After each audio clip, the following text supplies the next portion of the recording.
আর কোনো অসুবিধা নেই। ডাল ডোল ভেঙে কেটে ঠিক করে না রাখে তাহলে তার আঙুর তো ভালো হবে না।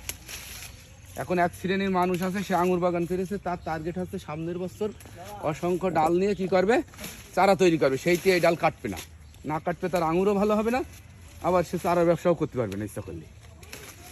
কাকা তাই এই যে এক চালান বিক্রি করে আপনি আবার দেখছি গাছে আঙুর ফলাইছেন, সব খাওয়াই দিয়েছি, রকমের ফল আছে গাছে কমপক্ষে।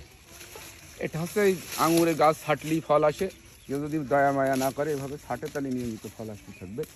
মানে আঙুরের দুটো চোখ আছে প্রত্যেকটা ডালে, একটা হচ্ছে ফুটন্ত চোখ, একটা ঘুমন্ত চোখ। এই ঘুমন্ত চোখটাকে ফুটোতে পারলেই আঙুর বেরোবে, হলো আঙুরের কাজ। যারা নতুন করে আঙুর ফল চাষ করার জন্য আর কি নতুন উদ্যোক্তা হতে চাচ্ছে আঙুর ফলের, তাদের উদ্দেশ্যে আপনি কি বলতে চান? তারা আমার কাছে এসে এই টেকনিকগুলো যদি শিখে যায় তাদের জন্য ভালো কথা। আমার কাছে কোনো কৃপণতা নেই, সে যদি শিখে যেতে পারে, পরামর্শ নিয়ে যেতে পারে, ফোনে যোগাযোগ করতে পারবে। আঙুরের গাছ নিয়ে যদি কেউ মায়া করে বসে থাকে তার ওই একবার ফল দেবে আর দেবে না।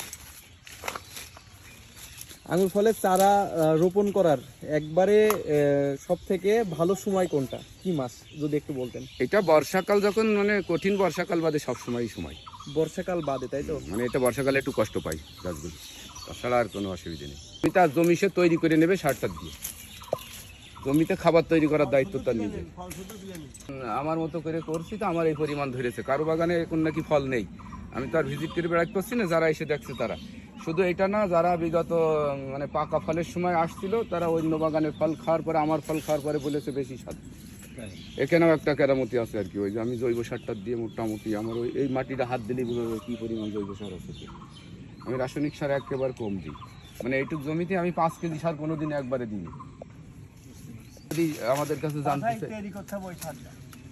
ওই আমি যখন সার তৈরি করি বাজারের লোকে আমার গাইল দেয়, গন্ধ কয়, তাই একটু সহ্য না করলে আর আমি আঙুর খাওয়াবো কী করে। ওই কয়দিন খুব মানুষ বকাবকি করতো, একদিন দেখ তা দেবো না কেন, এইটা দিলেই তো আঙুর ধরবে বাবা গো, এই যে কাঠপানা ভয়তেই তো আঙুর ধরবে। মায়া করতেছে না, দেখো ফুল টুল সব কেটে গেল। আঙুর আমার কি অন্য লোকের বেশি আছে না, এই ডালগুলো কেটে দিলে এর পাশের তো যখনই নতুন ডাল বেরোবে তখনই ফুল নিয়ে বেরোবে শক্তিশালী হয়ে, আর যদি না ভাঙি তাহলে বেরোবে না।